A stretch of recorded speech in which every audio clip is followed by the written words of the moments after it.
Welcome to Bite Size SEO News, where I find the top 3 news in digital marketing so you don't have to, where I make news easy to digest and easy to follow. If you want to read the article, links are posted in the show notes below, so you never have to worry about FOMO. My name is Rich, I'm your host. Today is Monday, November 29th, 2021, episode 17. Coming up, fresh out of the oven are today's top 3 news you definitely don't want to miss. Story 1. Google will not set date for mobile first index. Story 2. YouTube's testing a new search insights tool to help guide your content efforts. Story 3. TikTok's testing a new business registration option to confirm business information in the app. If you're ready, let's get into it.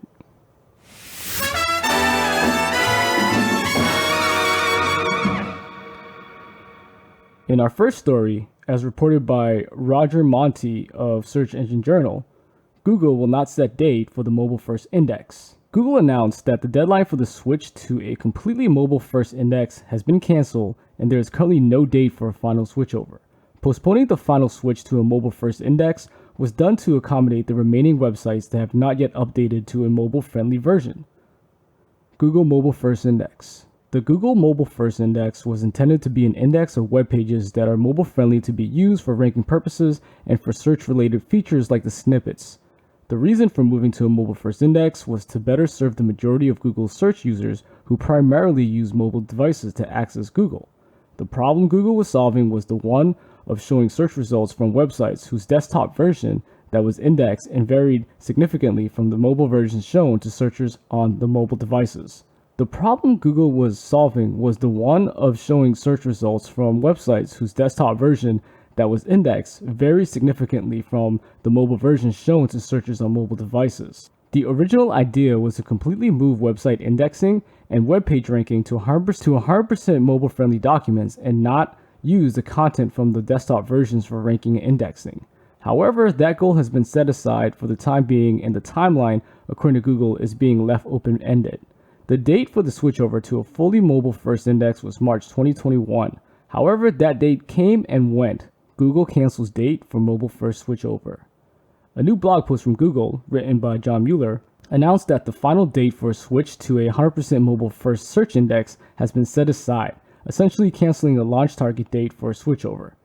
The announcement stated, quote, "After analyzing the sites that are not yet indexed mobile first, we've determined that some of these sites are still not ready to be shifted over due to various unexpected challenges that they're facing.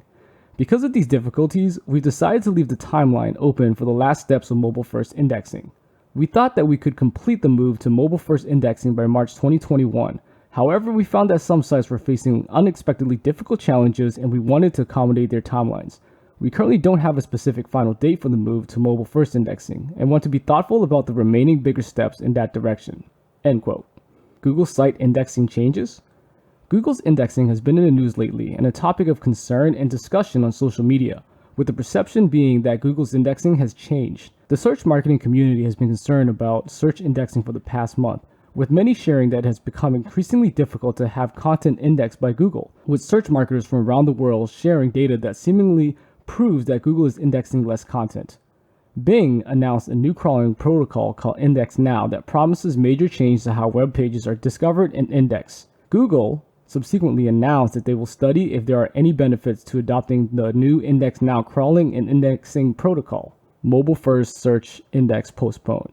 It appears that for now, Google does not currently have firm plans for switching over to a fully mobile search index.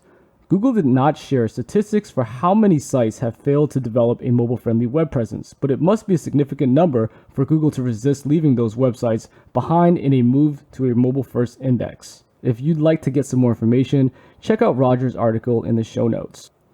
Alright, our next story. This was reported by Andrew Hutchinson of Social Media Today. YouTube's working on a new Insights feature for YouTube Studio, which will provide information on what people are searching for in the app, both in relation to your channel and content specifically, and for more general search queries. Each element could be highly valuable for your content planning. Called Search Insights, the new feature currently in testing will eventually be available in your Analytics/Research tab and will come with 2 separate tabs for query research. The first tab will provide a listing of what your channel viewers are searching for. For example, insights into what people who regularly review your content are also looking for on YouTube. The tab will provide insights into the key topics of interest among your viewers, along with the overall search volume of each and the amount of traffic that your channel has gleaned based on each query. You'll also note the content gap marker. YouTube's also adding the capacity to filter these listings based on search queries that don't return a high volume of matches. The idea here is that by highlighting these queries, creators will then be able to focus on creating content that aligns with searches that are not currently being served by the videos available in the app, which could present new opportunities for your efforts. On the second tab, Searches Across YouTube, you'll be able to glean insight into the most common search queries based on any keyword. So if you wanted to know what the most common how-to searches are on the platform, you could enter how-to as a search term. Narrow the listing to the content gaps only, and the tool will then provide you with a list of some of the most searched how-to terms that are not currently being served by directly aligned videos. In this query, using Chromebook as the keyword query, these are the most common Chromebook-related searches that don't have a directly correlating YouTube video, which could highlight new opportunities for your approach. It could be a very valuable tool along similar lines to Google's Search Console and Google Trends, providing more insight into what's driving your YouTube channel traffic and how you can optimize your content efforts to align with these trends. But it's not live just yet. YouTube says that the new module is still in testing, with an expanded rollout coming shortly.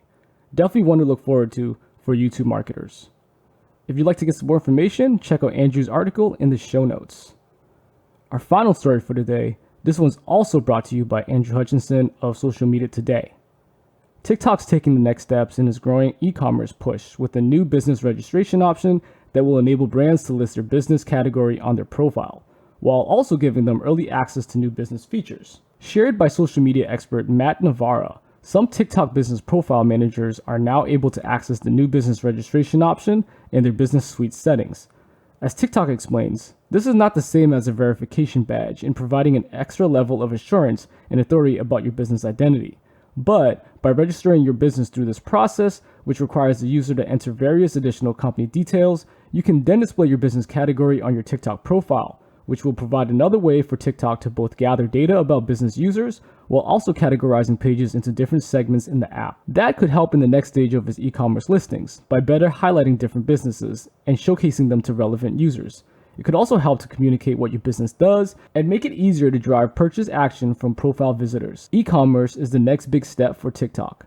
With short-form video providing fewer ad placement opportunities, TikTok needs to provide alternate means of revenue generation for creators in order to keep them posting their clips, instead of heading to YouTube or Instagram instead, which have more established revenue share systems. In-stream shopping has been the key avenue on this front for Douyin, the Chinese version of the app, which now generates the majority of its revenue